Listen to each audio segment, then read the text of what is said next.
right. We are here for the inaugural episode of Childish Grown-Ups, rewatching childhood movies with a twist. I am one of the hosts, Mars Hunt III, known as Mo, with one of my co-hosts. Girl next door, Ashley Nicole. Mm-hmm.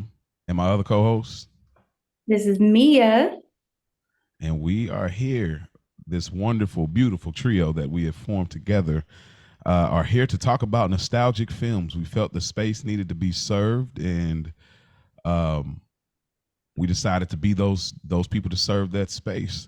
I think before we get into talking film and everything that we wanted to talk about, and even telling you guys what we will be reviewing next episode for our first episode officially, I think we should talk about how this thing came together. So maybe it should start with me. Yeah, I think that would make sense. Maybe.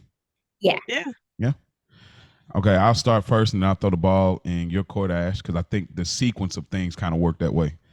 So just briefly, so that way we don't have to cover this again. If people are like, how did you guys get together? How did it all come? You won't have to worry about it. We're giving it all to you here. So shouts out to Rich, Culture Garden Podcast. Y'all go subscribe, like, rate, all of that.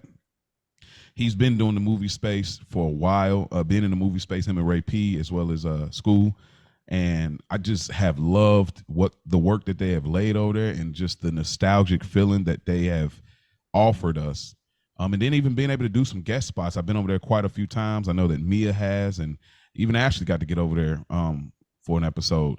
So it's been such a pleasurable experience. Me and Ashley originally had a podcast, if you can call it that.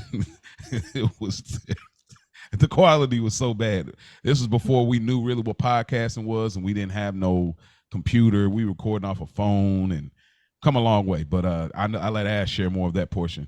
But I've wanted to get in this space because I have seen certain podcasts where they'll talk maybe a childhood film. I'm just gonna throw something random out. Let's just say Good Burger or something, and it'll be cool, but it's always missing a certain perspective that I'm looking for, and I haven't seen that space served.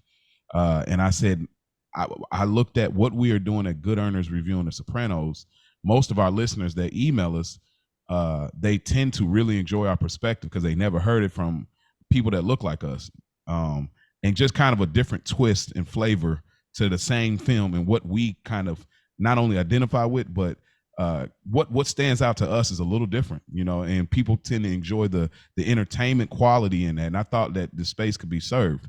Now, when it came to this cast, me and my sister was already doing a podcast, So Far Pod, objective podcast about Drake's music that is still active if y'all want to listen. Me and her already had started doing this before, but it didn't pan out because the stars wasn't aligned at the time. So we it didn't curl over for us. And it was something that never really left, because every time we get together, I'm in town. Well, before I moved out of the city, when we were together, we talking either films or we talking Drake. That was our typical, that's our thing. And we love film so much, to the point, even when they came down here last time, we made our own bracket, tore up sheets of paper, and we just battled all of the black classic films just for no reason, just because that's just what we do. And so Ashley was the first person that came to mind. I was like, we already love that. And then the other person came to mind was Mia. I had been interested in Mia for a while because I had heard some of her work, and I thought every time she has been on Culture Garden and has stepped in Ray P's stead, I just thought you sounded so experienced and prepared. Like I was just like, wow, she sounds like she's been doing this for a while.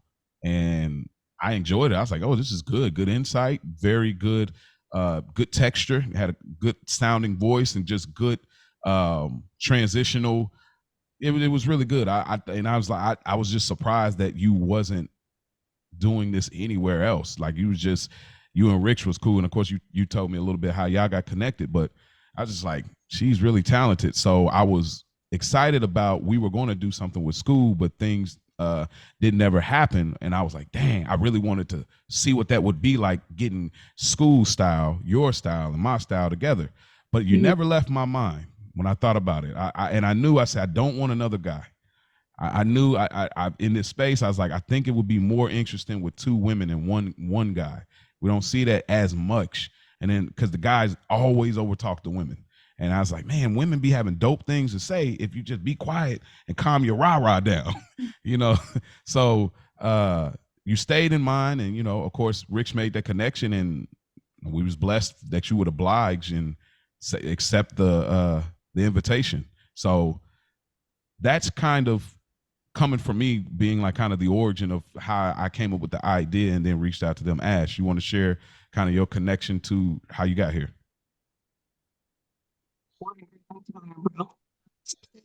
My brother. Can't hear you, Ash. We did try to do a film podcast years ago. It was like a rough draft though, so it wasn't anything concrete or we didn't take it extremely serious. But again, we always love film. As a little girl, I always loved film. I was always watching movies like Mm-hmm. the bro, they in their room watching cartoons, and I'm watching Lifetime movies. Probably stuff that was way out of my age group, but I don't know. I just was drawn to movies, grown up movies or kid movies. But Mm-hmm. so I was always into films. Started getting into TV shows as I got older later on. Black classics was always the go-to for me. And then of course I can appreciate more versatile movies as well now that I got older. But yeah, I mean, you kind of covered everything, but I just been into film. I love acting. The ability of the actors and actresses intrigues me, especially when I see like a British actor Mm-hmm. and had no idea that they were British. I'm like, are you serious? Like, Mm-hmm. it's just very intriguing of how they tap into another side. So, um, I'm the type that will watch a movie and then watch the deleted scenes, watch the blooper reels. Like that's me. Like all the makings of a movie, I want to know the whole process. So I'm excited. It's long overdue for me. But yeah, so I'm excited. Okay. All right. What about you, Mia? Okay, well, just like both of you, I've always loved film. I grew up watching, like my mom, I would call her another cinephile. Like I always call her my OG cinephile. She's the one who kind of got me into film. Like I was like 10 years old watching Carmen Jones and Imitation of Life. And like we were always into Spike Lee, and Crooklyn was like a big one in our house. And I always just gravitated towards like film. And even though like I have a really eclectic film taste, like I love every genre.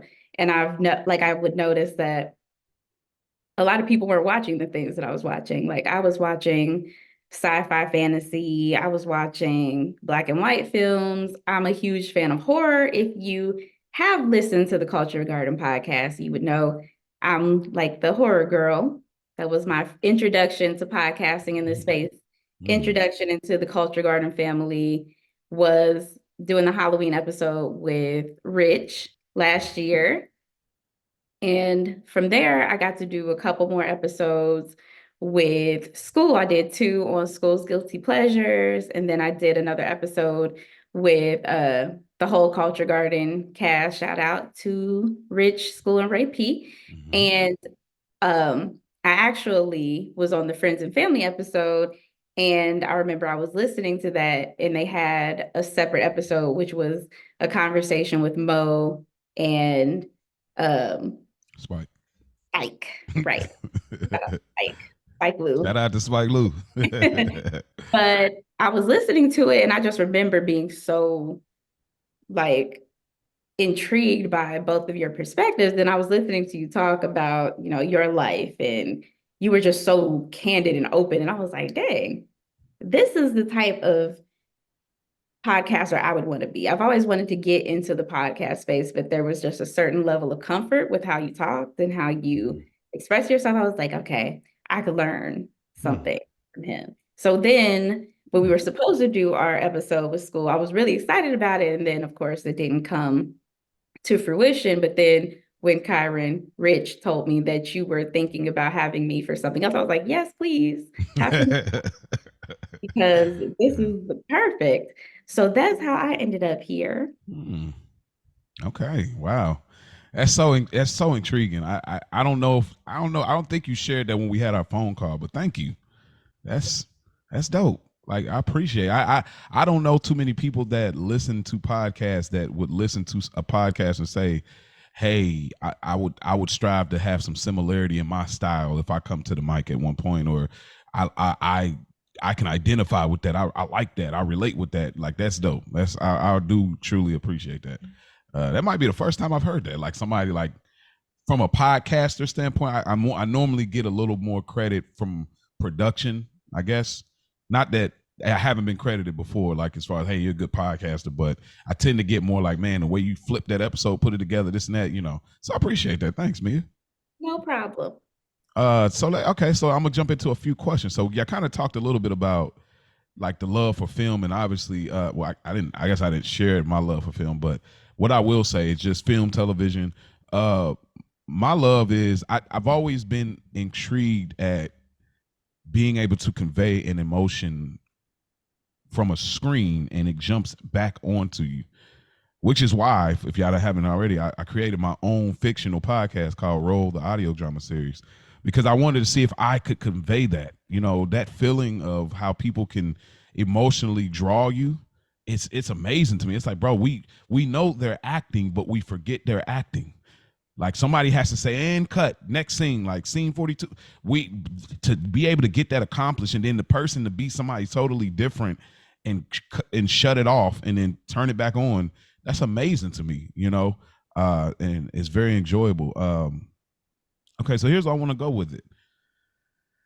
Y'all obviously, if y'all see us on YouTube, y'all know we are people of color, clearly, or maybe you can just hear it in our voices. But the interesting thing I want to actually ask is we are, you know, people of color, but this podcast really doesn't matter about our color so much.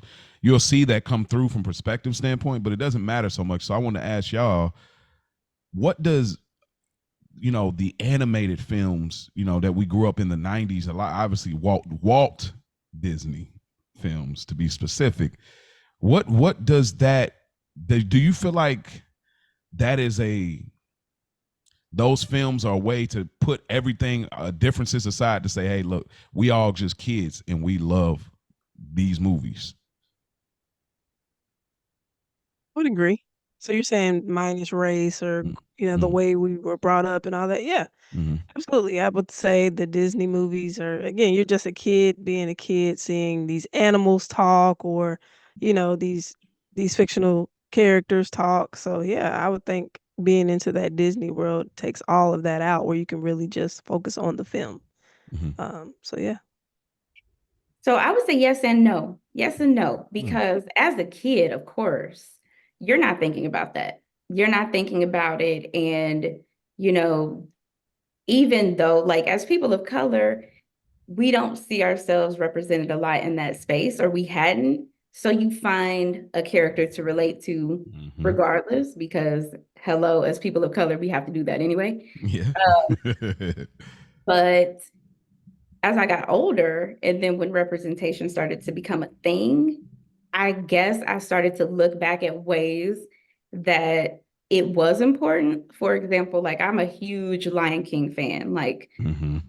I've seen it on Broadway. I'll like watch videos of the cast of the Broadway show, and I'll see like those African, theater performers. And when I look back at the things that I love the most about The Lion King, like the intro song Mm-hmm. and the names of the characters and the voice actors being people of color, maybe that didn't register at the time, but I think that was a part of the reason why I connected with it and why it brought out an emotional response in me. So I Mm-hmm. do believe, like, as a kid, yes, it's kind of like a way to put aside race. But now, as an adult, I look back and I'm like, we could have used more representation. I'm glad that we're getting it now. Mm-hmm.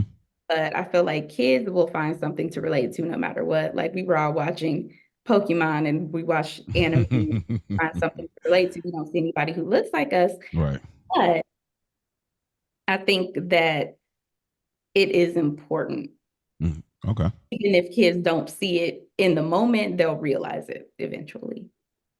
You're right. I like that too. See, so that's great. That you have a kind of a different perspective because that lays a foundational backdrop for how our lenses are set when it comes to reviewing movies. Obviously, there'll be exceptions to the rule because it might be like a movie. You'd be like, hey, ain't none of us in here, but I love this movie. You know, there will be exceptions. Like, and I know a few of them. Actually, you were on one actually. Uh, Mean Girls. Mm, So, but I love that movie. I love the movie so I love that movie so much. It's in one of my questions here. I love that tremendously.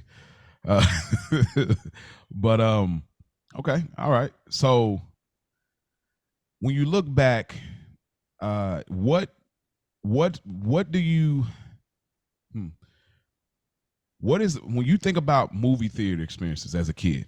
I don't know, however young to however old, and we got to obviously put a cap on however old because now you're not really a kid, so to speak. But both of y'all, when y'all think about a film that you can just remember clear as day, seeing the movie, what's the first thing that comes to mind? I got mine. I got mine as Okay. soon as Hardball. Hardball Hmm. was the first film that I remember my theater experience and like I remember it so vividly. It's like a core memory for me. I remember being at a movie theater here in Cincinnati that doesn't exist anymore with my aunt and I think it was my grandma and my cousin and I was the youngest. I don't remember exactly what year that movie came out. I would have to look it up, but I know I was really young and I feel like that's my first theater experience where I remember how I felt watching the movie. I remember the what it looked like in the theater around me. I remember where we were sitting. I remember the whole thing. Give it So to us. like and I know this couldn't have been my first time going to a movie theater. 2001. That's Some when it came reason. out. Yeah, so depending on the month, I was like 10. Yep. Okay. So like I just remember sitting between like I was so little sitting between like Hmm. my aunt and grandma who were like bigger than me. And I remember looking up and being, for one, a little boy crazy because I'm like, ooh, little boy. So, hey, cousin, ooh, this is so good. Right. That's yeah. You know. And like I remember just being so into it and having my whole undivided attention because as a kid, our attention spans are a little Mm, bit mm, shifty, but I mm, remember just being seated and mhm. how I felt when G Baby died, how I felt when they won that championship. Like I remember the song going off at the end and the lights coming up. It was just like if I had to pick a moment for most memorable childhood theater experience. Like it wasn't anything, like it was not a fun family film. It was No, hard. no. Wow. I got another Good. question to come back to that too, because Okay. talking about representation, you can probably put the pieces together on what the conversation could be. But we'll save that for a moment. Ash, what I mean, yeah, if y'all haven't already, go check out our You Got Served review that we did on Culture Garden. I mean, obviously, what a great theater experience there. But I just want to get Yeah. that out there just in case if you are regurgitating that one as a movie. Hilarious. It was Thank you. Thank you. Had a lot of fun. I was gonna say, yeah, I can't remember my first interaction. Not your Uh, first, the most memorable. Like when you think about it, you can like I can remember this moment in going in theater. So whatever movie oh, comes to okay. mind, yeah, because Yeah, then it's probably You Got Served or Stomp the Yard. I remember that as well. It was a big thing mm, with Stomp the Yard because Chris Brown was in it. mm-hmm. And so that was like a big thing. I'm thinking, oh man, this is first, Yeah, interaction in the movie. And I'm thinking he's going to be in the entire movie. Come to find out, he dies early in the movie. So they I'm like, sauced us. Oh man, yeah, I felt played. But um, packed house, I was sitting in the front. So the seats were not good. Um, I had a super close seat. But the movie was incredible to me. Columbus Short, I didn't know that he could dance the way that he does. I didn't even know he was like a dancer. Um, so for him to be the main guy, I wasn't mad at it once I actually got to watch the movie. Had Darren Henson in there. He's one of my favorite actors as Oh yeah. well. Mm-hmm. A lot of heavy hitters in that.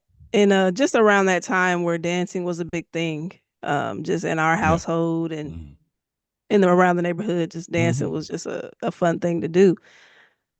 So those two movies would probably be the ones that I remember the most, that had the most impact. Mm-hmm. The feel good about it, the laughter. Um, yeah, so those two, what I would say.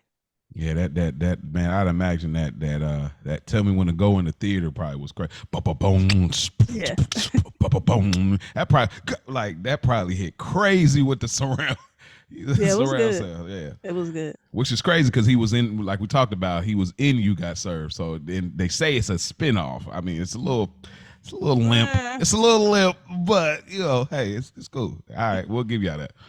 But for me, I don't remember a ton, but I remember how I felt. It's the Pokemon movie, man. Listen, Hmm. the Pokemon movie, I was so invested. Yeah, I know the Pokemon wave. We had the cards. This is around Pokemon, Digimon, Beyblade, all of that. We grew up in a strong toy era. Like we was all into like, hey, I need that. Burger King, come on through. McDonald's, come through. Wendy's, hey, stop playing. Come through. I need the toy. Matter of fact, Mom, can you go back and give me another nugget so I can get this one too? But I remember watching it, man. There's a scene, and y'all know what I'm talking about if y'all have seen it. There's a scene where there's Mew and there's Mewtwo. Mew was the nice, like, alien Pokemon. Mewtwo was basically like the evil trying to take over the world, or whatever. And so there's this scene, Ash, it's like towards the end of the movie, Ash Ketchum, uh, he throws in his best Pokemon. Obviously, it's Pikachu. Pikachu is battling Mewtwo. Mewtwo is working Pikachu. Pikachu about done, and Mewtwo ain't got no grace, no mercy, and he about to hit him with the whole shock blast. And Ash Ketchum breaks the rules and jumps in the ring and ends up getting turned to stone in front of Pikachu. I remember, bro, I was crying for real, like literally tears, crying, like, oh my, like it was so selfless. I couldn't have gathered that emotion. I'm like, bro, you're not supposed to be doing that. That's your Pokemon. Like this is not your jurisdiction at all. You have no business in this ring with these beasts. And I remember crying in the theater, like, and they let it linger too, the music and everything. It's like, Pikachu, no, like, the whole thing. But I remember crying. That was the second movie I cried on. Maybe third movie. Let me say third movie I cried on, and I remember just, I don't even remember nobody else around me. I just remember crying for real because it was so heavy as a kid seeing that scene. Everything worked out, and I was happy about it. But man, I'll never forget that feeling in the theater. Like, wow. Like I was, because we watched the show. I'm like, look at how far they've come. Like Pikachu didn't want to stay in the Pokeball. So I'm nerding out over here, but yeah, but I definitely remember that experience. Um, so let me ask both of y'all, what are y'all looking forward to as far as, you can talk just relatively films that come to mind in this space. What are you looking forward to talking about? And then what do you look forward to um seeing what you're like, what are you looking forward to as far as your podcast capabilities to that's going to come out of you when we're doing these rewatches. That's a good question. Well, I'm looking forward to just providing my perspective. We all grew up probably watching the same movies, but in with a different lens. Mm-hmm. So I always think it's interesting to hear other people's perspective on something that I've actually, saw as well, and look at it from a different angle. But also I like sharing mine, because maybe that's something someone else didn't realize as Mm-hmm. well. So just being able to share my perspective and my connection to the film, and also just rewatching and being able to find characters that I maybe relate to now that I'm adult, that I may not have related to as a kid. So now just having a full mindset on life as an adult, Mm-hmm. going back watching these childhood films and putting it all together, I'm excited for that for sure. Okay. For me, same. looking forward to providing my perspective, hearing your perspectives. I'm really looking forward to maybe getting to talk about films that we haven't heard talked about, in podcasts or, YouTube or any of those spaces where people typically talk about or review films, like getting to those obscure nostalgic films that you may not, like somebody click on an episode like, oh my God, I haven't seen this in so long. I forgot all about this movie. Mm-hmm. Maybe, bringing people together in that way where, bringing back that inner child. Mm-hmm. Yeah. Um, I like that last statement, bringing back that inner child. That's the objective. There is will y'all hear us reference Culture Garden a lot. I like to look at us as like first, second cousins, but just the moments that they have provided with the classic films, there was a feeling, and I know Mia can relate, that there's a certain nostalgic where you feel when they talk about, I can't remember the address, but they say, I don't know, I'm just gonna use some numbers, 59 classic or something like that, where they're referencing an address. And when they do that, I know me and my sister can reference like, oh, you remember when you remember when we lived with grandma moving to Kentucky and auntie had the movies ducked off because our grandma was like, super Christian, like super, like that's the devil, like not even, and so you like auntie got the good films in the back and she would be hiding them like, hey, y'all can watch this, make sure y'all don't. It's not even, we're talking Blue Streak, it's not even a crazy film, but like she was like super like, hey mama, mama in the living room, so you turn that, Volume so on 5. oh 5, like we're so close to the screen. No subtitles back in the day, bro. Ain't no subtitles. This ain't Netflix. So I look forward to like providing, like Mia said, like Ash said, that nostalgic feeling where people be like, oh man, this podcast is my comfort place. That's a bigger overarching thing for me, is like I wanted to provide another thing that can serve as a comfort place, a play, in some senses escapism. Like this is, I get to escape every Tuesday and come over here to listen to this crew, the childish grown-ups. I feel good listening to it. I relate with them, I understand them, and I like that they're talking about films. I just feel like I'm hanging out with them. I want to give people that feeling, because I know I love getting that feeling. I'm like, thank y'all for giving me that. I'm at work, but I'm not really at work. I'm at your crib right now in the 80s or in the 90s, and I'm locked in. And so I wanted to be able to provide that for people. That's why when y'all hear us, I'm going to give as much detail of a memory if I can remember, just to bring you right there, because this is a service, not only entertainment, but something that can help heal in difficult times in the world that we live in. So that's a big part of this for me, is through film, being able to laugh. If we even need to cry sometimes, and just, enjoy this and have joy for doing this. So that's what I'm looking forward to. Okay. I like it. So here's what I will say before we get into like our questions, because we came up with some questions here. Y'all may know some of the films, y'all may not know some of the films, but maybe y'all be more, if y'all don't, just tune in anyway. Y'all can be interested in our response. Our last thing I'll say about this pod is we're going to do this to be a lot of animated movies, so y'all be prepared for that. Y'all ain't got a lot of that out there, but we are going to give that to you. But also we're going to talk about some bad movies too.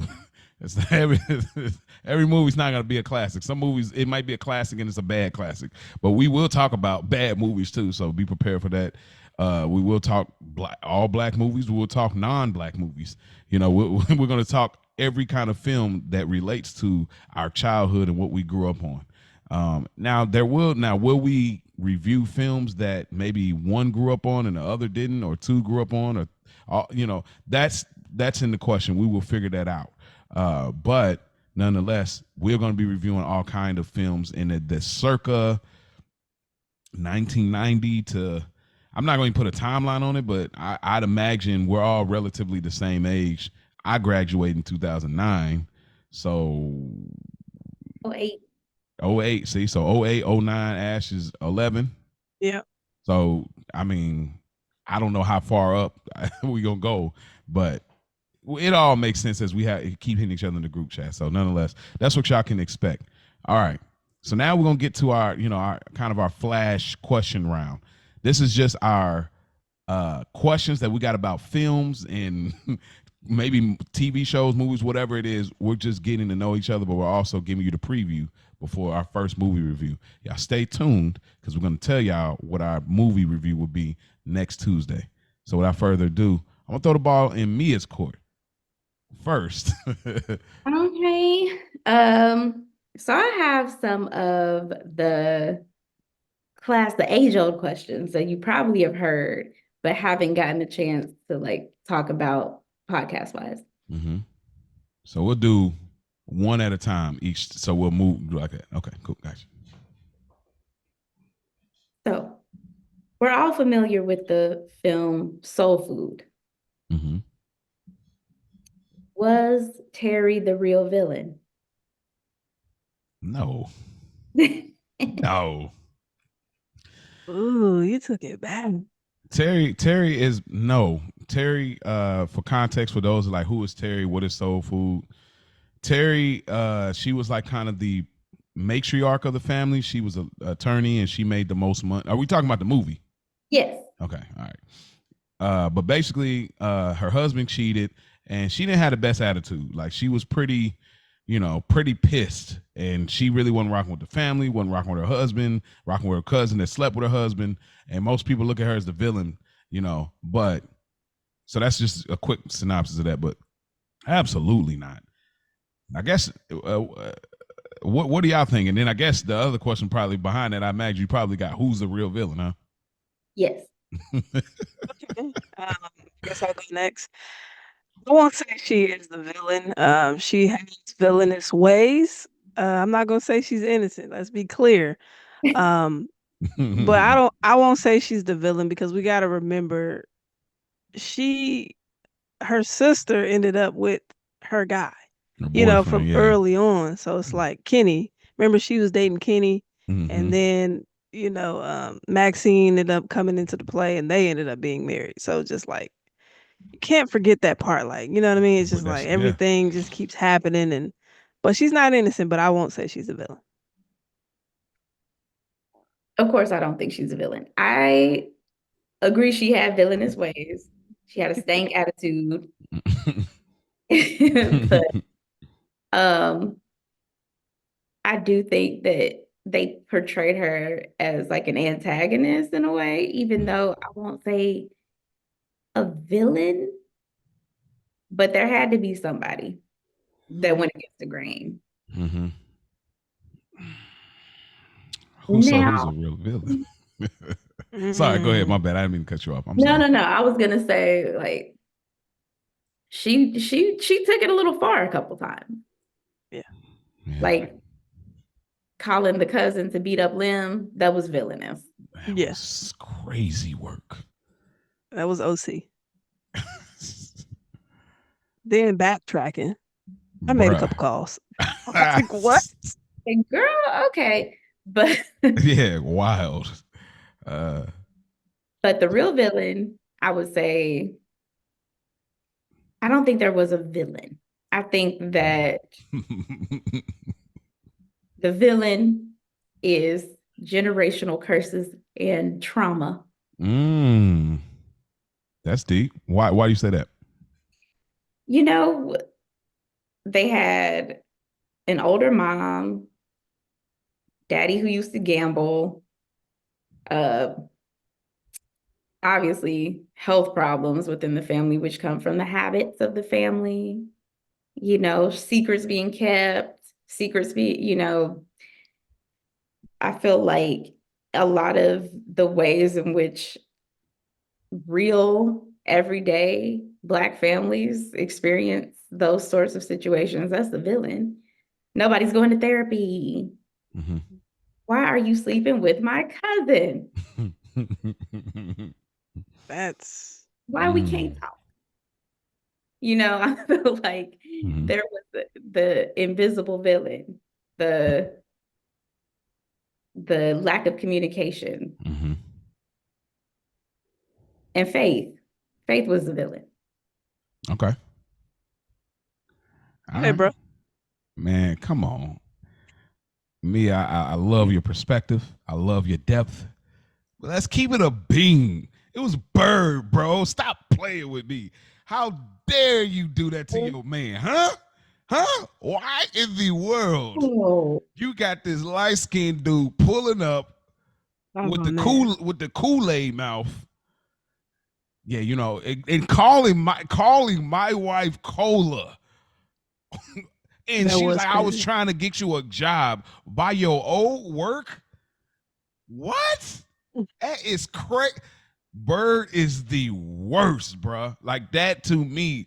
This man was cool with everything. Like, yeah, you know, he doing this thing, and then you find out, like, yo, and the nigga that had to do that, like, coming through, like, just mad petty, really on some Drake vibes. And it's like, come on, bruh. Like, Bird. That's why when he was, he took a little far. Like, I don't excuse that behavior, but I understand. I don't condone it. Hmm. But I understand that why he was so pissed. It's like you had me in the face of your literally your ex that used to like I used to really get to it. Like that was so disrespectful. I get you want to help your man out, but that is never the approach. Ever. Like that's Mm. it just and it's not even on some like grow up and mature. It's like that just don't make sense. If you've been unemployed this long, you just gonna have to be unemployed again. Because I'm never gonna hook you up like could you imagine a black woman on the other side where your man say, "Hey, babe, I got this job for you. It's a remote job, and you know, I got a homegirl. She gonna hook it up for you. Find out the homegirl is an ex. You're like, oh, what? You didn't say that. You said homegirl. Like, bruh, come on, it's Bird for me for sure. Oh, this is good. Blood was definitely wildin'. She crossed the line. I agree. You do not do that. You got him coming to the barber shop. Oh, let me hook your fade up. What? Like, Bruh, you got your nephew over here looking. He wondering what's going on. She didn't even give him enough time to try to get a job. Like, just yeah, out he of was jail. trying. He was getting shut down, but like, you got to give the man time. Like, and if anything, you don't go to your ex for the help. That's crazy. You wearing a bracelet he bought you, like she was definitely out of control. But I think Faith is the villain, I would say, because you always come around and you jacking something up in the family. That's the talk around, like, oh, you know, Faith coming, you already know. Mm-hmm. And like she said, like Mia said, like you slept with my dude, like, and she was initiating it too. Like Miles was wrong as well, but you're like initiating it. She was out of control as well. There's a lot going on in this movie. Definitely a classic for sure, but I would say Faith is the villain. Mm-hmm. agreed. Faith is the villain. Faith is there, obviously. I just try to go left with it, but like, You did good. That was good though, because Bird was because like doing too much. that is ridiculous, bro. Every time I watch this movie, I get so hot.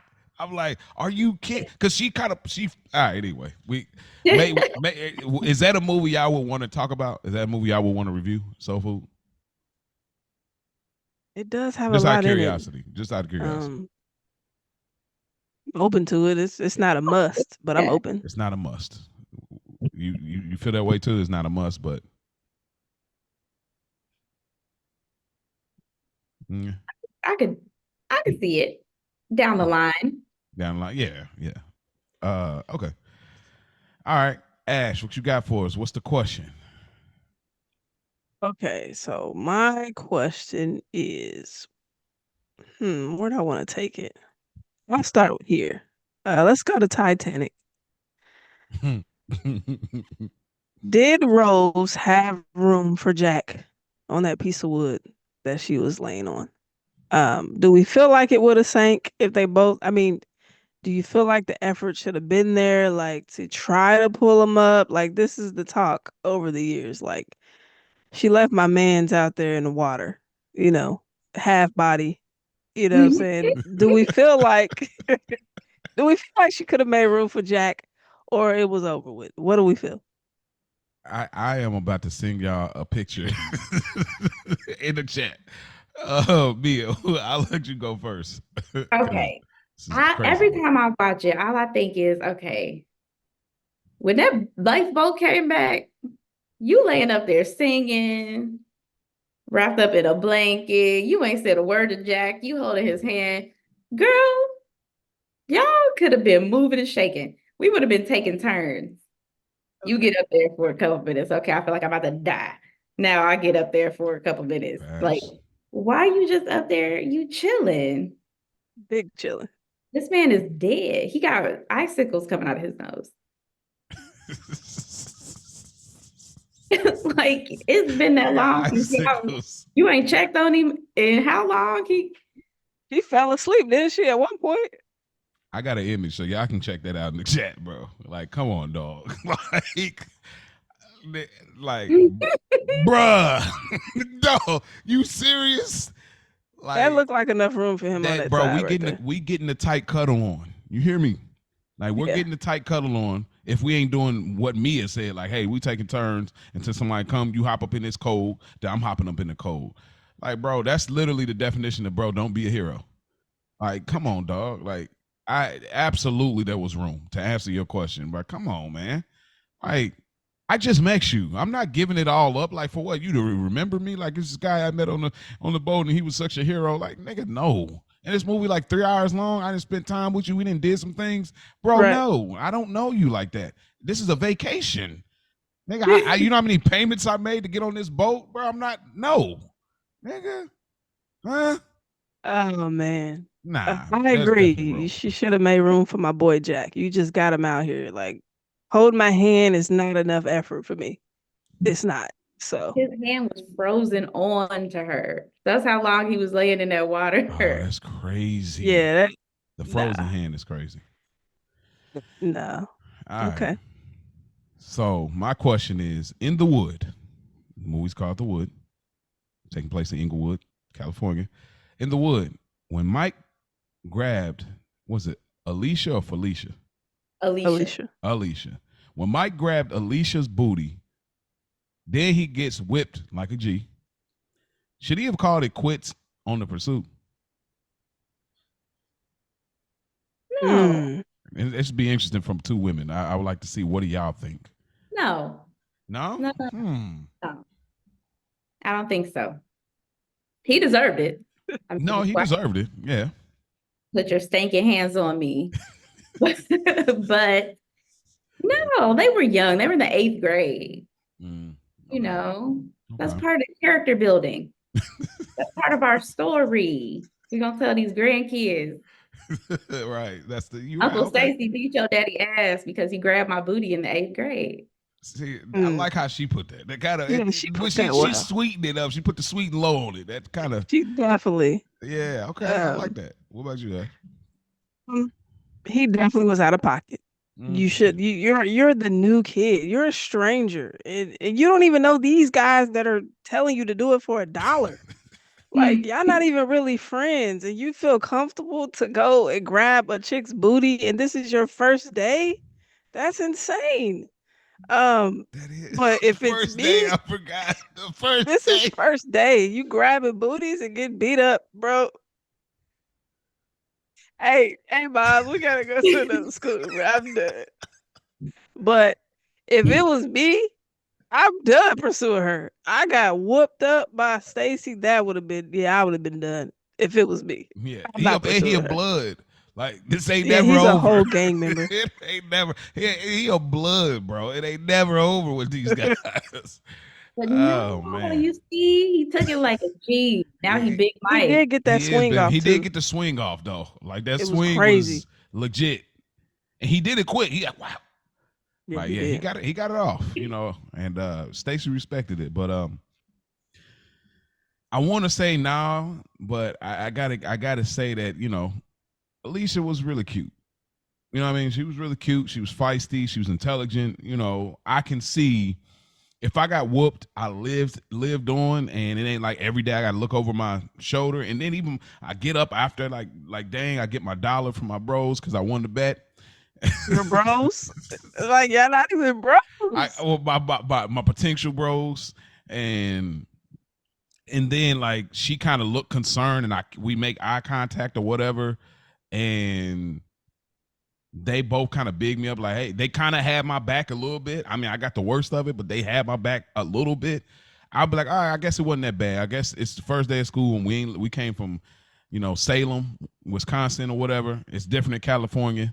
But I lived, you know what I'm saying? They both bigged me up and helped me up. So I'm like, all right, cool. Like I might have like get over it at that age, like she said, eighth grade. I probably get over it. I mean, I'm definitely gonna let it marinate for a while. Obviously, they did until later in the movie. But so yeah, I guess I still would pursue, based on all those factors.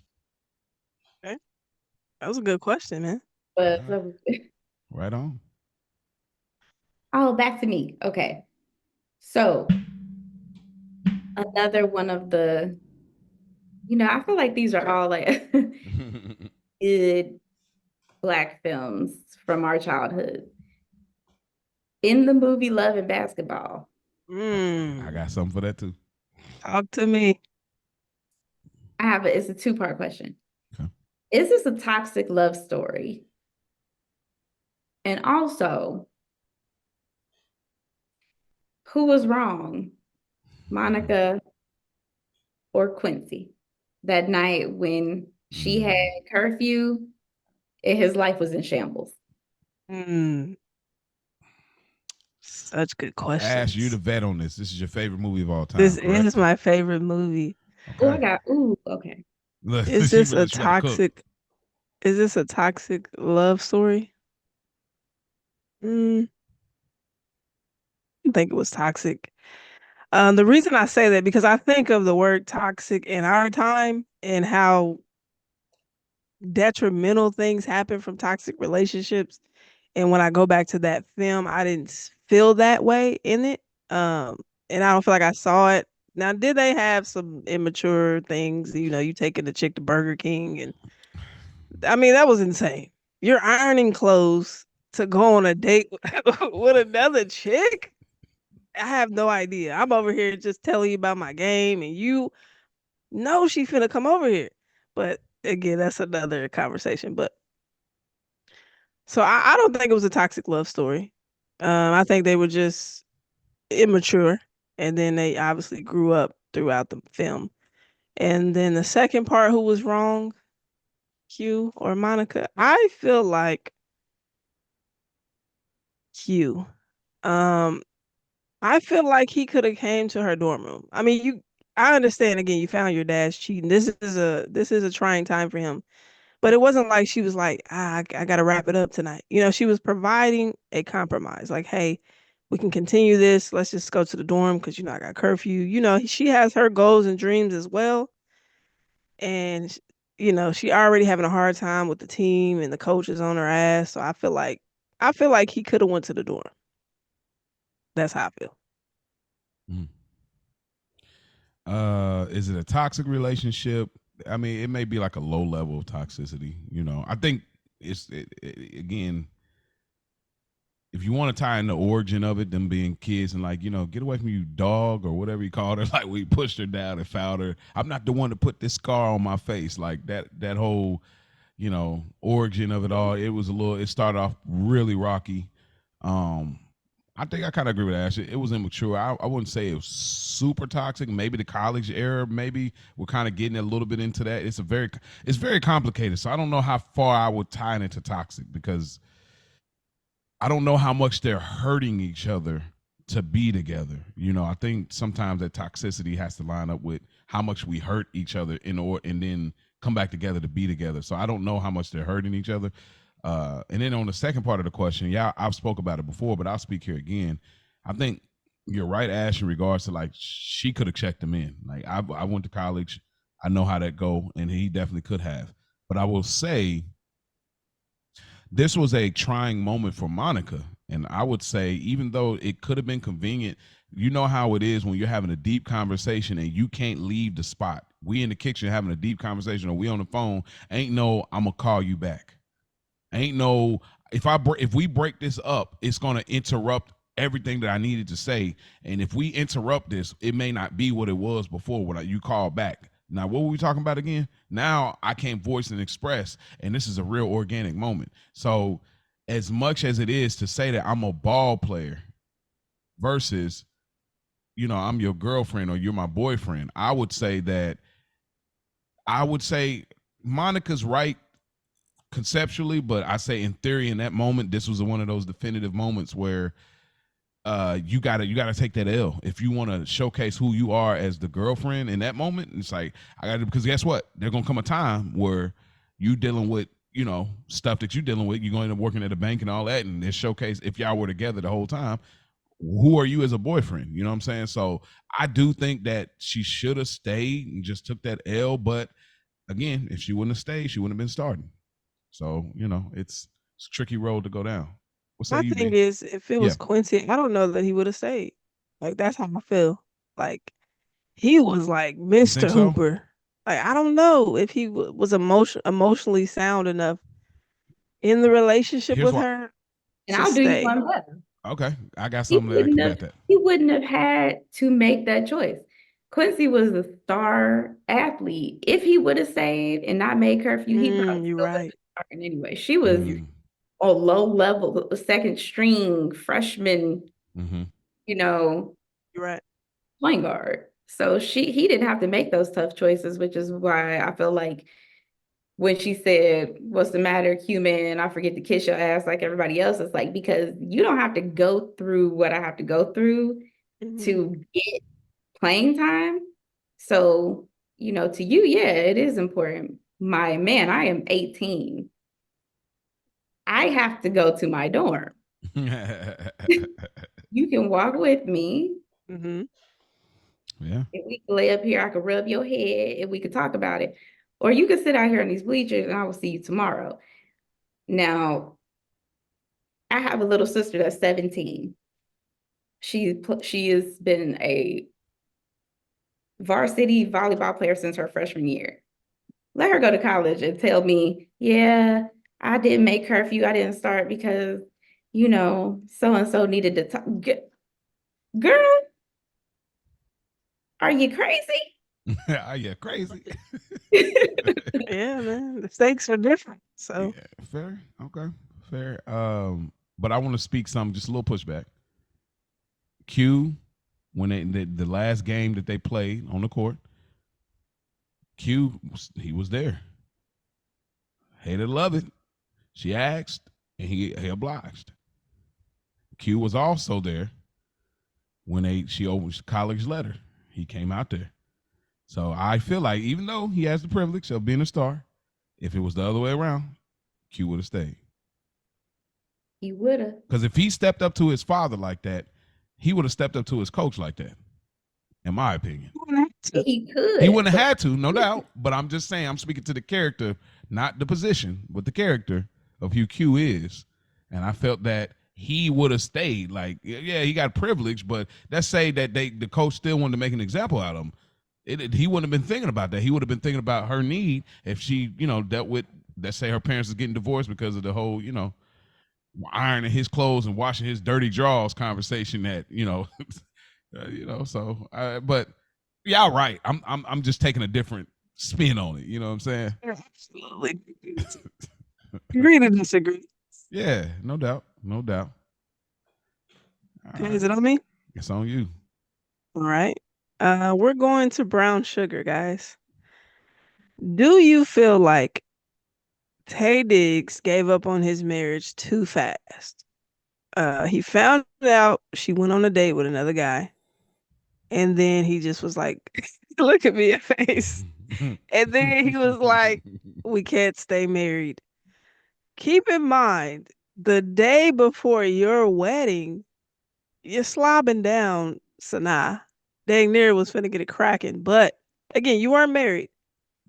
Um, but do you feel like he gave up on the marriage too fast? Or obviously we know he was already really in love with Tanai, but just in that moment, like he literally he pulled up on her on a date. All the while you're spending all this time with your best friend, air quotes. So what do you think? I let Mia go first. She looked passionate. oh my goodness. Well, there's a one of my favorite episodes of the Culture Garden about Sylvie's love, and Ray P said it. That just ain't your nigga like that. That mm. girl was not the one for him either way. So I Mm-hmm. feel like he was looking for a reason. Like that was his reason. Mm. And honestly, no, like I I I catch you actively out on a date with somebody, ma'am, you're done. We're celebrating what? Like wars. Richard Lawson. But no, I feel like if I felt like they were like truly in love, they were like it wasn't that. It was like, girl, you were jealous anyway of the best friend relationship. You couldn't handle that. You should have been honest with yourself. But you're out here on a date with somebody. You should have just been honest and like, you know what? I don't see it. Yeah, Uh, you know how I feel about brown sugar. I know. How do you Spoiler, feel about brown spoiler sugar? alert. It's super overrated, bro. It's just not believable. But Bro anyway, doesn't believe that Tay could be this. I don't believe either one of them. Like y'all not hip hop. Oh, Like they could y'all be not like hip hip hop hop at all. people. Like it's not a good casting. Like y'all neither one. Like if you switch out Tay Diggs for Mekhi Phifer, I'd be like, oh okay, he real hip hop. Okay, I can see that. Like, and then you switch out her for I'm trying to think about Black Legends. I had to come back to that. That's not the question. So I had to spend a lot of time there. But like, so all this between the choices of who they casted and the writing of it all is in some sense, yeah, I do feel like he gave up a little quick because I felt like he was the pot calling the kettle black. You know, I do feel like he gave up a little too quick. He was just acting like it was something else with his friend, homegirl, but it wasn't. But the fact that she didn't catch him into no act, so to speak, he could still say, "Oh, that's my homegirl. We just cool." And but when you catch her in the act, it's like, "Oh yeah, let me get up out of here real quick. This is my wife." Like, come on, bro. Absolutely. Like, but I mean, like Mia said, he was just looking for a reason. Like, oh, okay, cool. Like Kevin Hart said, every time I come in here, you always leave the refrigerator, always leaving the refrigerator open. I'm out. So that whole thing, that's pretty much all you was looking for a reason. So that, yeah, I think he got out of there too quick. Okay. Um, she wasn't the one. Like Mia said, and like you both said. Obviously, he shouldn't even married her.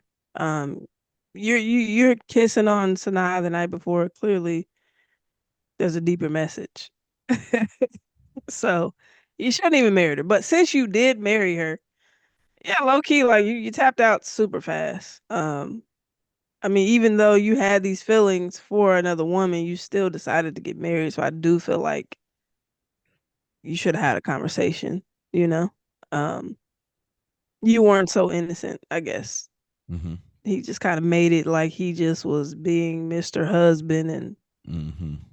so yeah. I like it. My next question: could Mean Girls do an all-black version and feel relatively the same, or you just think it's just not possible to recast four black girls and the movie feel the same? Mm, Hmm, that is a good great question. Hmm. Shall I let me start? yes. Okay. So Rich, Spike, I can't remember, Chaz. They had talked about Entourage. They did the best episode ever, and they talked about Entourage. And Spike had said that I would like to have seen this in the black version, see what it is. And I hit them in the group chat. I said, do you think that you would get this level of entertainment and storylines if it was black? He thought about it and said, you know what? I guess you're right. You can't. So I'm going to say that here. There's a certain caveat to having Caucasians as leads that they could do a lot of things and we believe it because we're not living that experience, right? So it's like, oh, you can do, oh, this is wild, oh, this is crazy, this is goofy humor, this is this, and we can ride with that because it's nowhere near how we are. So we believe whatever they show us because that's, we don't know. So okay, maybe they would do that. But when you start to get into, okay, now we're casting black women playing, high schoolers, and they're doing this. It's like we I feel like we will become a little bit more critical, and we say, oh, this wouldn't happen, oh, that wouldn't happen. We don't believe this, them promoting this genre, like, which is this kind of like rom-com genre, I guess, or maybe com, I don't know, but I would say rom-com. And sometimes having all black cast creates limitations to me, as far as the believability of where you can take it in the comedy and humor and kind of uh, humor or whatnot. So I personally, I don't think they could get the same aesthetic with an all black women. It would be a different film to me. Mhm. So that's my take on it. Okay. Okay. I think I got my thought on this worked out. So I will say I agree, but only because of the setting of the film. I believe that in the high school setting, the plot line for Mean Girls wouldn't have worked with an all black cast. And you kind of see that in the first film, just the way that, the high school is divvied up by social group. If you do it with an all black cast, you almost have to make it like a predominantly black school, in which case, because I mean, now I was popular in high school, but I went to a high school that was a lot like the high school of Mean Girls. Not like it was like sectioned off, but it was predominantly white. Mm. We had, I wouldn't say like unfriendly black hotties, but it was like, a lot of like tables, Mm-hmm. black kids, and you have like real popular white kids and blah, blah, blah. But if you do, like, you almost have to section them off from the rest of the school because whether you like it or not, it's kind of segregated in a way. Like, the whole school isn't going to be like, oh, the plastics is just this group of four black girls, unless it's a black school. The Yeah. plastics are always going to be white girls. Now you Right. can have the all black cast and have a great film. Like, Yeah. Yeah. you Yeah. see a film like Bridesmaids, but then you compare it to a film like Girls Trip, both Mm-hmm. equally hilarious.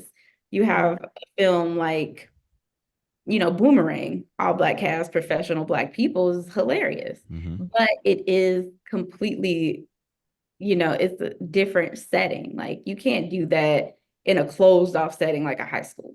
Mm. It has to be more of a broad setting in a way. Like, you can't just, you know, Swap out. yeah. Gotcha. Hmm. That's They tried to do an all black cast of Still Magnolias and it was horrible. Oh, They're trying to do a black Superman right now, and I said, no, sir, please don't do that. We'll please take a black don't. we'll take a black James Bond, but don't do that with Superman. Like, I just don't want it. Like, I'm cool. Like, Yeah, it's cool. some things we don't have to the crossover. We can leave them where they're at. That's how I Mm-hmm. feel. Me too. To answer the question, I agree with both of you. I think setting plays a part.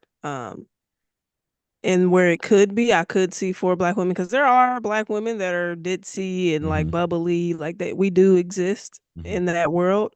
But for the movie Mean Girls, yeah, I would say, it would be a different movie. The humor would look different, and we would unfortunately probably just unconsciously be more critical. Like, there's no way, like, you live in this mansion, just because of what we've seen or how we've grown up. It's not. It's a rare thing. So Mm-hmm. to have four women with dang near all the things or could get, call daddy, he'll get it, whatever. Like, that's not really the life that we're living. Mm-hmm. So I think that would hit differently. But considering a different setting, it could work. Yeah. Mm. Okay. Fair enough. What you got, Mia? my next question. Okay. I had this worked out in my mind, but then when I was looking at my notes, I was like, okay, this question might interfere with the first actual film review episode. Okay. So I'm gonna bring it back around because you said that you wanted to talk about, you had something to say about hardball. And it got me to thinking because I felt like I kind of knew where you were gonna go with that. Mm-hmm. So do you think that's a white savior movie? Yep. Hmm. Hmm. Yeah.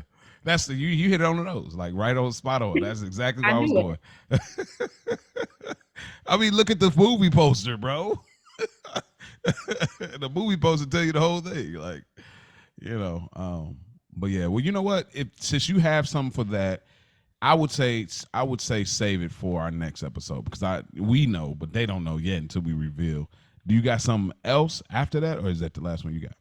No, my question now is the black savior movie with Oh, Harbaugh. hard is hard. Oh yeah, that's definitely absolutely. I mean, that was a popular thing back in the day. We seen it a lot. We didn't. It didn't register for us back then, but what it did do is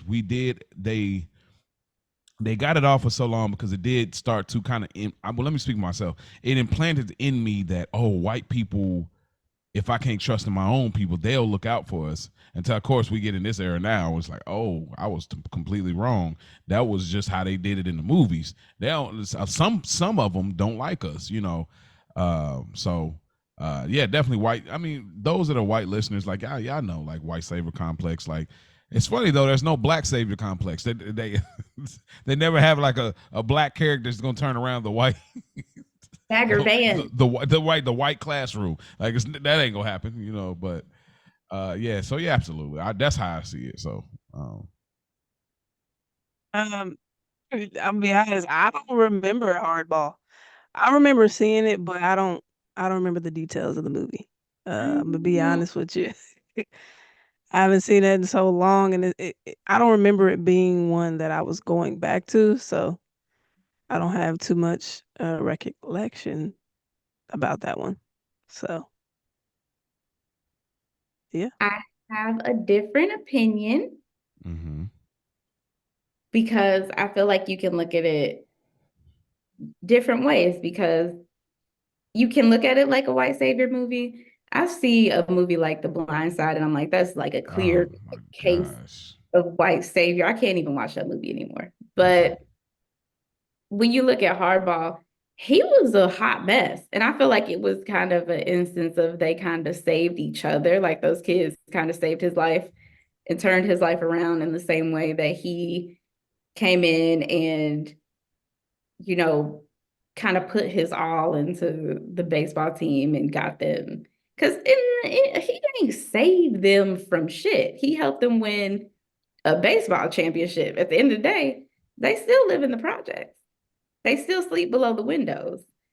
They saved him from his gambling problem and got him a job at the school and a girlfriend. Hmm. He got them new uniforms and a trophy. What was they doing before that? They was being badass little kids in raggedy Oh, uniforms. all right. But I mean, they were still bad. The only difference was Who they, he provided structure, right? right, there was structure, there was a little bit more.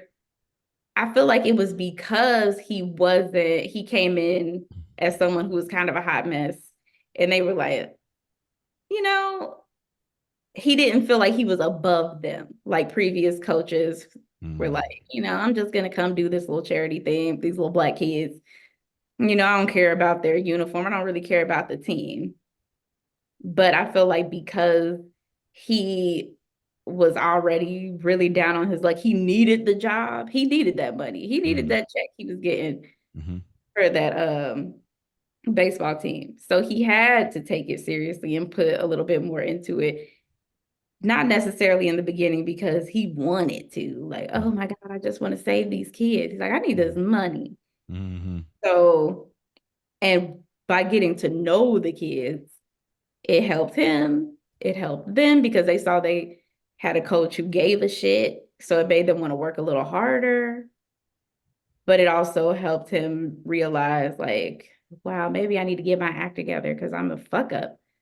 And I can't be here for myself or these kids if I'm out here living like this.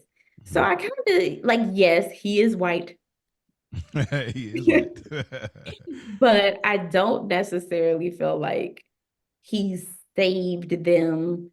He may have turned around the trajectory of some of their lives in a sense that like maybe okay now we have something to be a part of. Like Mm-hmm. baseball can be my thing now. Like it's not just something that I'm doing because my mom is making me. Like I really love baseball, but it wasn't like he was getting them all out the hood. Like So yeah, I still, I know, I see what you're saying. They didn't. I feel like they masked it a lot to still get it off. Cause like, why couldn't a black dude like, what is it, Coach Boone? Like, why couldn't you have a Coach Boone do that? Like, but I see what you're saying. Like, I think it's fair enough. Like, I would, it's one of the better done, I would say. If we're looking at the kind of white savior complex, I would say it's one of the better versions done. It's a kind of an equal part based on what you're saying.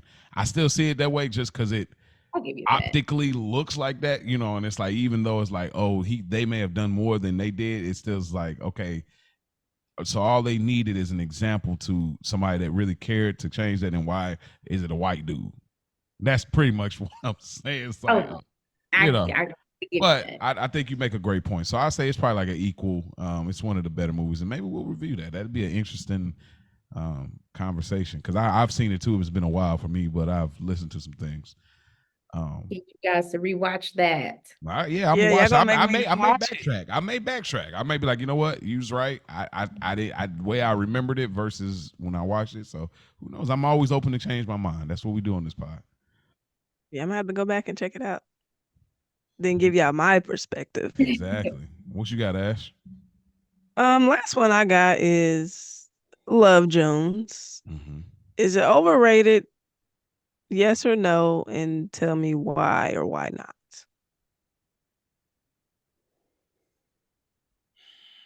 Mm, Wow. And this is adding in when you first saw it, uh, obviously with your adult perspective all together. Like now that it's settled in, do it's you so think? hard because it's aged well, Mhm. which helps work in its favor because how things are now and how people have tried to, like, I ain't gonna say replicate, but like I feel like they pulled from that energy in some of these more newer romantic black films. I say The Photograph comes to mind. Hmm. Um, Mhm. um, is it? It's. I guess it's properly rated. I would probably say it's just due. It's Hmm. not. I wanted to say overrated because it's not a movie I enjoy as much because it's just a lot of things to me that it just don't make sense to me from a romance side of it. So, but the influence, I feel that it's still seen. They were doing something as far as having a friend group there, and they having these conversations. How they all of them got like different type of relationships, and how complicated it was. Even the Bill Bellamy character, I think that it did spark something that would resonate late in a later generation. So it was a little bit ahead of its time. So I think that part is what brings it to a right spot. But that's the underrated part. The overrated part for me is that it's just not as enjoyable of a film as I think people are. I kind of put it in the brown sugar bag. Brown sugar is much more like down there, but um, so I think it's just do. Okay. I think I agree. I think just do. And I almost like completely agree with Mo in the sense that for me, like I loved Love Jones at one point. But like it's not as enjoyable to watch. Like it's not a film that I'm going to put on and rewatch a lot. And I know that it's a lot of people's favorite film. Like and it holds a dear spot in a lot of people's hearts as far as especially more so not probably us, but people who were maybe in college Mm-hmm. when this movie came out or Mm-hmm. high school or maybe even young adults like just graduated. I feel like they found a different level of like relatability. For me, like, yeah, it's good. I see the influence of it. I love the way that it is. I love the plot, like the way it's put together, the casting. but for some reason, people are gonna be mad. Uh oh. It's a little dry. I feel like after that, that jazz club, that spoken word scene, Lorenz Tate, it's a little dry. Like Yeah. it's giving very, Boring. eh, It's like so what kind of like it's like like okay, okay, so they really want each other and they nobody wants to say anything to each other and they just let it fly and it's like okay when y'all finally decide this is what I want it's like so what. yeah, it's like there's no real climax or like conflict. Y'all are just dumb. Like y'all can't communicate. Right, That's the Right. conflict, that's the climax. the one note like Yeah, it was very like mono, straight, Exactly. kind of same temperament throughout. mm, I agree. I say just do just because of the influence. And I do agree with bro where like the friend group, that's I mm-hmm, love when I see us in like a friend group going mm-hmm, out, having different perspectives, different, thought process. I love to see that. But yeah, I would say just do, but as I used to love it too, like back in the day. And of course I'm a fan of Lorenz Tate's work and his mm. looks. Just putting Knew that that out was there. coming. Yeah. But so yeah, aside from that, as I got older and an adult, I'm like, I mean, it really is like it's okay. Like it really, mm-hmm, and even in the end, she live in New York now, and y'all still don't know how y'all gonna make it work. It's still okay, what happens next? mm-hmm, So, mm-hmm, and it just kind of it stayed the same. It wasn't like she said, no climax, no. I mean, it wasn't really nothing there, but just for what it stood for in our community. mm-hmm. Yeah. So I would give it the just do. Real quick, this is not my question, y'all, but I'm just gonna throw this out there, so please don't disregard. But is poetic justice a better version of this? A No. better version. Of like, because it's like they're trying to go for like, I feel like the hipster, kind of hipster, kind of different type of like, she's not some extreme on this side of like ghetto ratchet. He's not some extreme like gangster drug dealer. There's this kind of middle ground of blackness that we see like relationship wise that it, we didn't see those examples as much back then, and they were trying to serve that. And I feel like poetic justice is a similar thing. Beautician, mailman, postal worker, whatever you want to, what have you. Do y'all feel like that's a better version, or do y'all even don't even look at them as similar movies? I don't I see look the at them, yeah. yeah. Fair enough. Okay. My next question I have is Kazam as bad as people say? Wow, you took Mia's it back. faces, hey, this is why it's great for YouTube because y'all need to see her faces. She cannot hide her expressions, and that I is going to be great am for the now. podcast. Oh man. That is a horrible movie. Okay, I know I'm trolling. But I Wow, you used took to it. watch it on VHS in my grandma's house all the time. I Mhm. don't even know why she had it, but I Wow. watched it often, and it is so bad. Did you like it back then as a kid? I did. Okay, I yeah, did. okay, I did too. Ash, you remember this movie? Absolutely. I think we were so just intrigued with Shaq being, Absolutely.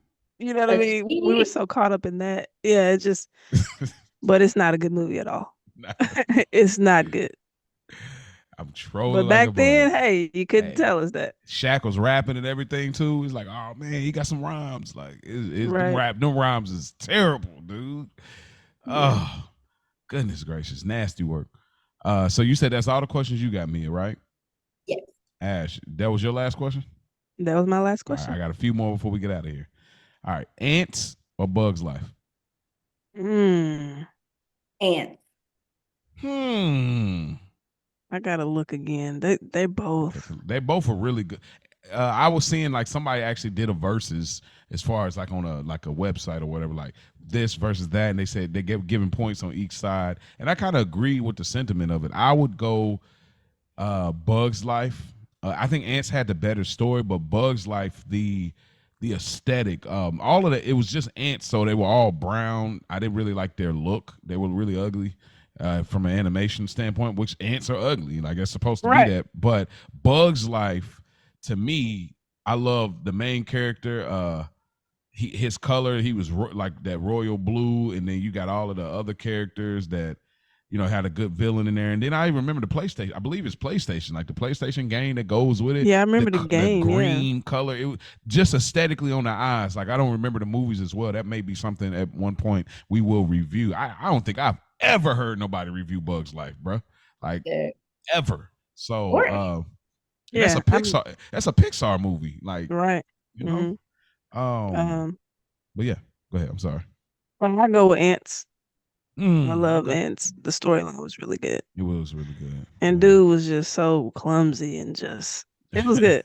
He was Yeah. terrible. Fair enough. I like it. I have to go with Ant. Like, Yeah. and don't get me wrong, I think that there were a lot of things that A Bug's Life did better just for the audience, but I think that the audience is different. Like, I feel like Ants was not necessarily targeted towards little kids in the way Mm, that A Bug's Life was.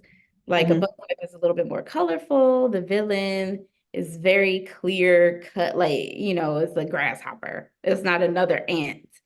Um, and then, the problematic Mr. Woody Allen, um, his voice is so iconic. mm-hmm. Uh, you have to like there's something about hearing his voice come through in that character in that beginning scene when he's having like in therapy of all things as an ant. It's just so like it was just so interesting to me. I love the way it was written. Mm, Uh, Me too.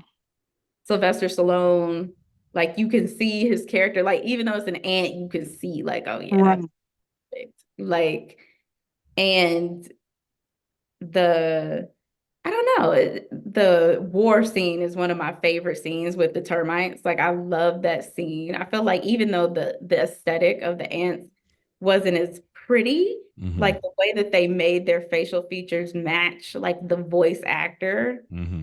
was very, I feel like, ahead of his time in kind of like a teeny tiny avatar kind of way. Like you could see the person Mm-hmm. voicing the ant, and it really humanized it in a way. And I don't know, it was just something about it that was just really kind of captivating to me. Like I really, really liked Ants, and I rewatched it, I think, more than I watched A Bug's Life. Work. Nice. Agree. I like it. Yeah, I love when people do that. They kind of tend to, draw the animation closer to the voice actor, which is always works. Another one. Who's the better ball player, Quincy or Monica from Love and Basketball? Quincy. I mean, he could do it all pretty much. I mean, Hmm. I'm not gonna lie to you. I am not the one to ask this question. I don't know. I don't know. Based on the highlights you've seen in the film, just base it off of what you've seen in the games that you see her in high school, him in high school when they were kids.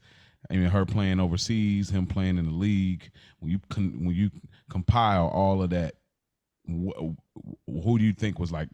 I guess you say, I feel like they was like they, based on the highlights. What did you like better? I guess that I maybe that's a like better question for you. watching Monica play better Okay. because I feel like, again, not an expert. Yeah, yeah. Mhm. But I feel like there was something about like watching her play. It felt like she was very passionate about it. It felt like she worked really hard to be good at basketball. She had a lot of passion. Quincy was kind of naturally athletic and talented, you know, and he Mm, didn't have to try, but watching her, it just felt like she cared more. hmm Not Yeah. that that makes her a better player. I don't No, know. but no, that's fair enough. Like based, I mean, that's your perspective. Like you just like a person that like obviously like you're saying like I'm not in the ball like that, so I'm not the gauge. But based on what you compile, um, I probably say Monica too. Like I mean, Quincy could be considered a better player, but I think Monica's passion would have gotten her further. Like no doubt. So, um, I got about three more questions, and then we're gonna get out of here and we're gonna reveal what is our first movie rewatch. Who's worse, Angelica or Helga? Helga from Hey Arnold? Helga from Hey Arnold, Angelica from Rugrats. Mm. Ash. Right. Oh, this is a good one. Angelica or Helga? Angelica was terrible. She was. It's almost Helga. I know they like really like the same person. I know. Oh my goodness. I think I'm gonna say Angelica. hmm. Only because I loved Helga. I loved her character. Oh my I gosh. loved Helga. She was hilarious. She was funny though. Like knowing that we knew she was in love with Arnold and like Mhm. see at the end of every episode after she got done tormenting them, like she's like, oh, you know. Yeah. Right. Right. Right. Just so like I loved it. Now Angelica was just a mean little brat, little spoiled, and Helga, she had home problems. Her mom was alcoholic, and you know, Yeah. Angelica was just a spoiled little brat. I'd say Angelica as well. I feel like she went out of her way to like screw them over. Um, I think Helga was mean, but like you said, we saw the other side. You really like love Arnold and then her home life, but Angelica, she was just trying to, give them hell. So I guess I would say her. Yeah. I feel differently. I gotta go Helga. Helga was OD. Like she would. I remember watching the episode. She was going so crazy on Arnold. I'm like, do you still like this boy? My God. She was like, if you ever even think about doing that, I'll pound your face. Like she was going crazy. I'm like, this is the dude you like? I get, we grew up in that era as kids. You trying to mask that I got a crush on somebody, but golly, that's a different level of masking. And she just used to go so crazy on the masking when it came to that, and she was just mean to everybody. Now, Angelica was equally as mean, but she could grow out of that. She's a baby. Angelica, what's your excuse? No, You know, Angelica was manipulative. she Right. was. Conniving. Would be a She hellion was. to them babies, but as soon as the adults came around, Yeah. no, I'm She got sorry. it off. She definitely got it off. You gotta watch those. Helga was insecure. Yeah, I mean, she was, but like, golly, how far are you gonna go to like have a crush on a boy? Here's a few things that Helga did: scamming people by selling them wacko watches, destroying Pigeon Man's home, taking sixth graders, Connie and Maria out on a, come like, yeah, and that's just a few things. But they got 5 minutes of Helga being the worst. But Angelica is bad too. I really don't like Angelica either. Calling them dumb babies all the time never helps. It's like it's your cousin, bro.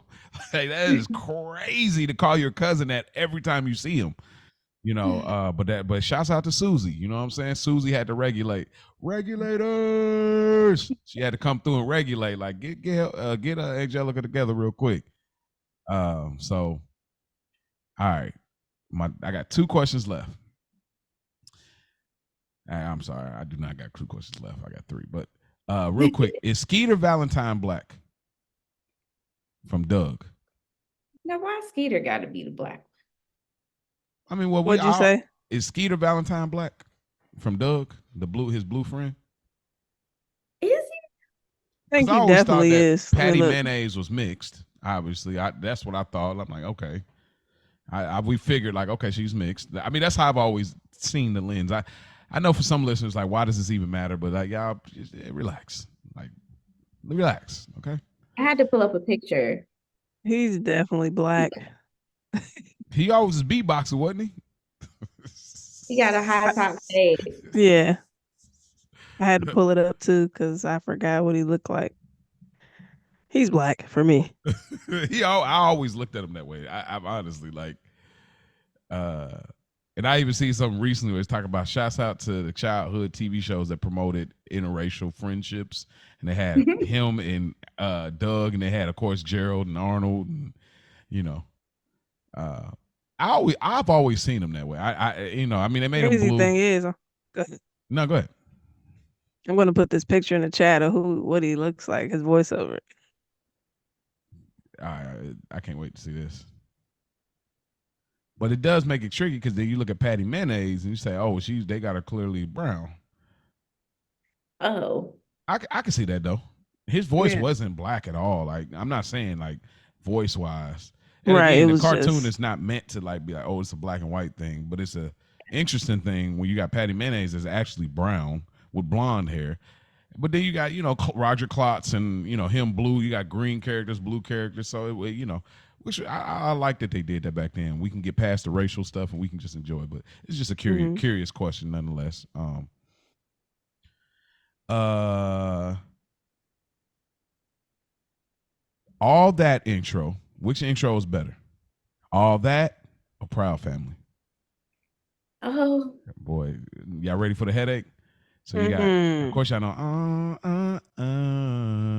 it's just all that. Then you got you and me, and all it be inside, but I mean every single day and night. They were ripping it. Ooh, that is a good one. That's They good. were ripping it. You hear me? Huh? TLC versus Destiny Child right there. Ooh, that is a hard one. I love them both so I much. almost threw Raven in there, but I said, nah, she can't really compete with them. But I do love the Raven intro. Now, I'm gonna go Proud Family because that's Countess Mm. Vaughn singing, ain't it?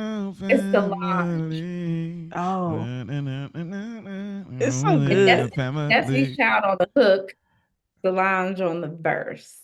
Oh, that's Mm. Solange on the verse? Mhm. Oh, I can't wait to tell my wife. I didn't know that. I did not know that. You know what? I Wow. think I remember that back then, but I completely forgot. They even had the little video of her like in the studio and Destiny's Child in the studio doing Mm. the recording for it. Mm. You could probably find it on YouTube. Yeah, I'm definitely about to pull that up. Interesting. I gotta go with all that. That left eye. Mm.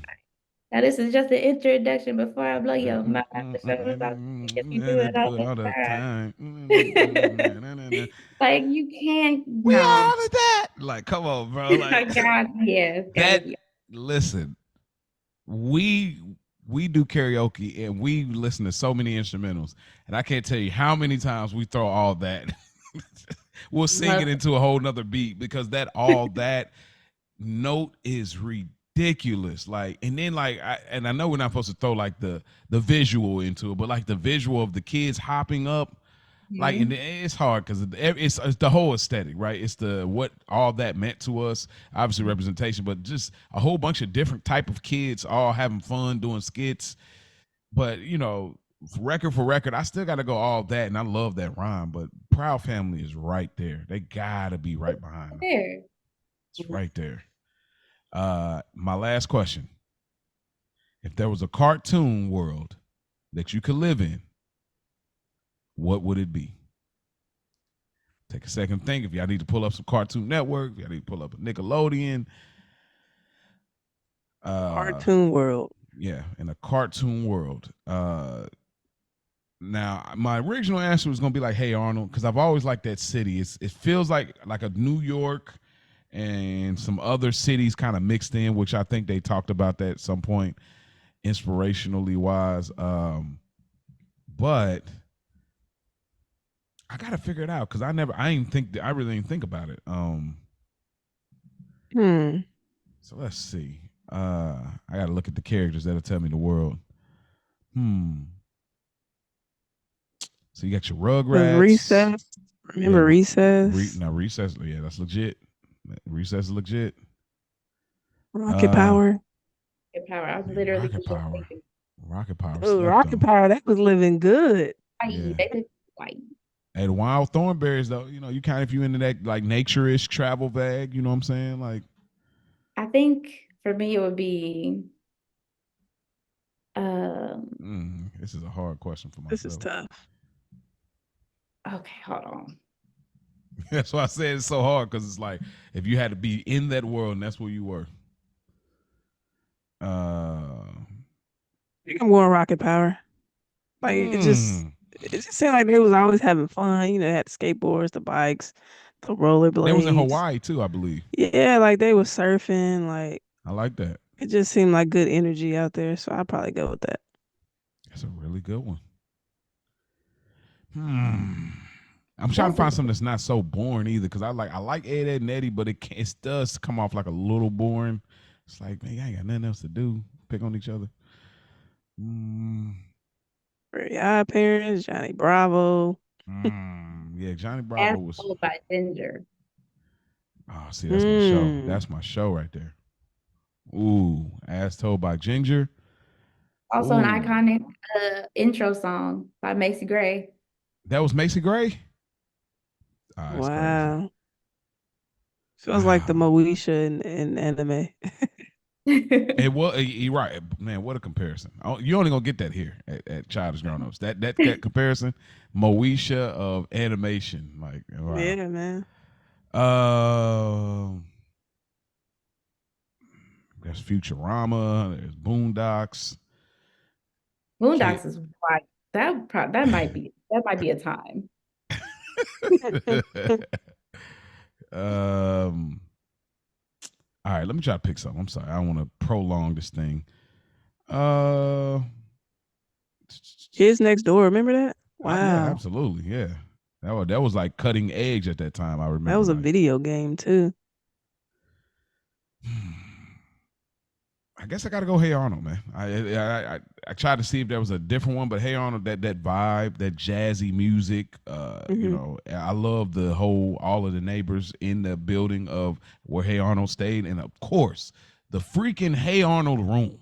Who did not want to sleep there, bro? I would go to an Airbnb today if they had the Hey Yeah. Arnold set up. Like, listen to me. Mm. Let's put the money away. Let's make it happen. Hey Arnold was a vibe. It It was so was. cool. Mm. Like Absolutely. I always thought it was New York too, because like PS 119, I know in New York they do their public schools by like number. Mm-hmm. But it was just, yeah. But I'm still gonna go with As Told by Ginger. I like that. Okay, so just to recap on that, Ash, what did you say? Rocket Power. Rocket Power. And Mia said, as told by Ginger. And I said, Hey Arnold. And, I'm sorry. There was one. Real quick. What's your favorite genre of film? I'll get mine out the way, so I'm out the way. Thriller. Thriller's my favorite. It's a little. It's got a little seasoning of horror. It's got a little seasoning of suspense and a little seasoning of action. So Thriller. It's just got all the right blends. That's my favorite genre of film. I didn't know that. Mm-hmm. Hmm.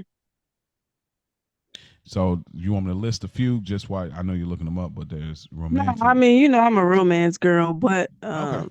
I do like action as well. So it's kind of like I'm This in the is middle. Hmm. Romantic action. No, not together necessarily. But I Well, like action because it keeps my action can have attention. romance in it though. Like it may be True. like a damsel in distress or whatever the reverse version of a guy would be in distress, but it could have that in there, and that's a romantic part, but it's not a romantic film. Yeah, that's true. I'm gonna go action. Action.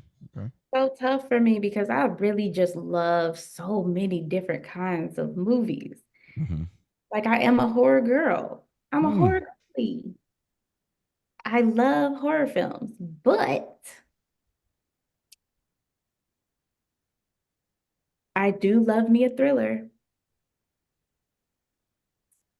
Um, hmm.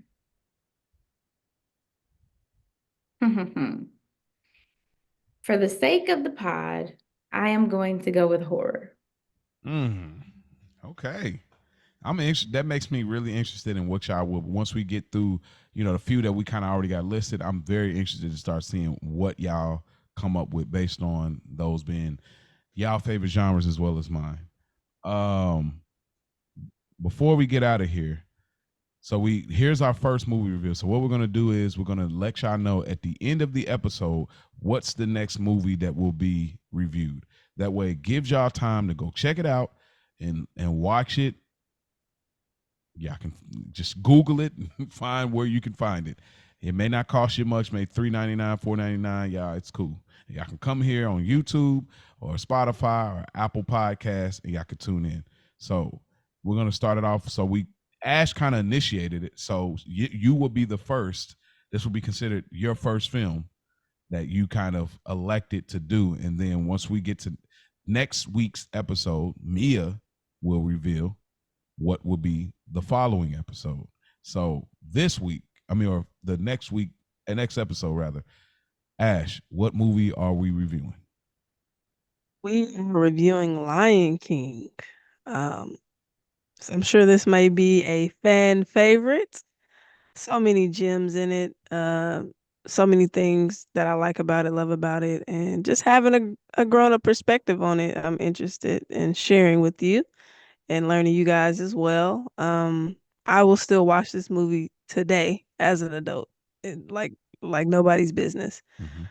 Mm-hmm. So yeah, that will be our first film. Yeah, that will be our first film. Y'all will be very interested in kind of how we have our setup. It will be different from how this episode was. This is literally the previews to the movie. So it'll be a different kind of structure. It'll be fun and exciting and nostalgic. Anything either one of you want to give the people before we get out of here and give our handles and all that good stuff, or whatever. I'm just excited. Like I said, been wanting to do a podcast about film for years now, and I'm excited to get to learn more about each other. When it comes to this realm of things, bro, I know a lot about you, but there's still some things that I don't know. So continuing to learn, and then Mia, obviously meeting you, putting a face to a name, Mm-hmm. that's exciting. And getting your perspective. So yeah, I'm looking forward to it. Hmm. Same. Yes. I'm just looking forward to getting this thing popping and um getting to know both of you better because I know, you guys are siblings. Mm-hmm. Just, you know, just happy to be invited. Happy to have Ah, you. oh shucks. Nah, same that y'all both have echoed. There's always more to learn about one another. Looking forward to getting a woman's perspective. A lot of podcasts I'm involved with, I don't always get that, and I know it's just an intriguing and different thing because you get obviously us you know looking like we do, but also getting that woman's perspective because it's a whole different lens, and I'm excited about that side of it. And then I'm just excited about, based on our experiences, our childhood, how it resonates and how what we take from it. Because I think this episode was a great episode in regards to giving a little taste of like, oh, okay, so that's what you take it, that's what you think, and so now we can kind of get a gauge for how we are all kind of review, rewatch, and put our spin on it. So if y'all want to reach out to us, right now there's the email. There will be an Instagram page at some point, but childishgrownups3 at gmail.com. Childishgrownups3 at gmail.com. You can like us, subscribe on YouTube, as well as Apple Podcasts and Spotify. I don't have an ending phrase at this point, but we do thank y'all for tuning in, and shouts out to all the Stoop kids. Be cool. We all that in a bag of chips.